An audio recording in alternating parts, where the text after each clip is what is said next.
The Liberal government declared a public order emergency on February 14th, the first time the act has been used since it replaced the War Measures Act in 1988. Taking you back to first thing in the morning, had you made up your mind already?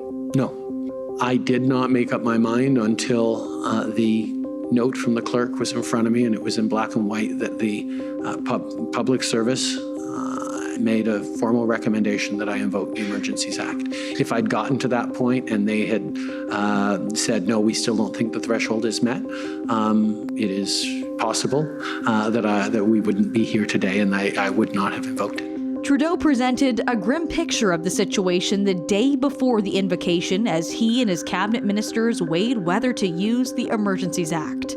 We heard from various authorities and police of jurisdiction, don't worry, we got this. There's a plan. There's a plan, and for the second weekend, there was a plan. And we have a plan for this, and it's not gonna happen, and we've got this, we're getting more resources. No, there's a plan. We kept hearing there was a plan. There was a plan on the 13th that the Ottawa Police Services pulled together.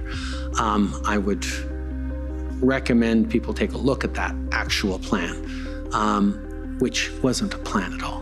It was a talk about using liaison officers to try and shrink the perimeter a little bit. And at that point, thousands of protesters opposed to COVID-19 vaccine mandates and the Liberal government as a whole have been occupying downtown Ottawa for more than 2 weeks. On a phone call between Trudeau and Premier Doug Ford, the Prime Minister asked about next steps, especially if the OPP are going in. Ford responding, This is critical. I hear you. I'll be up there. Wire brush.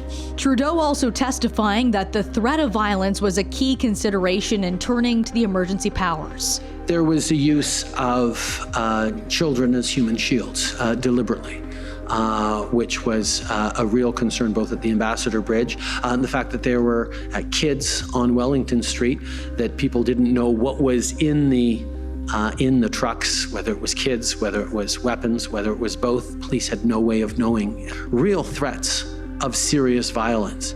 Meanwhile, several border crossings with the United States had been blocked, but by the 13th of February, police had come up with plans and were already clearing blockades from the Ambassador Bridge in Windsor, as well as Coutts, Alberta. Trudeau said there were reports of new protests springing up in other places. There was a sense that this was a broadly spread thing, and the fact that there was not yet any serious violence that had been noted was obviously a good thing, but we could not say that there was no potential for threats of serious violence, for serious violence to happen over the coming days. We were seeing things escalate, not things get under control.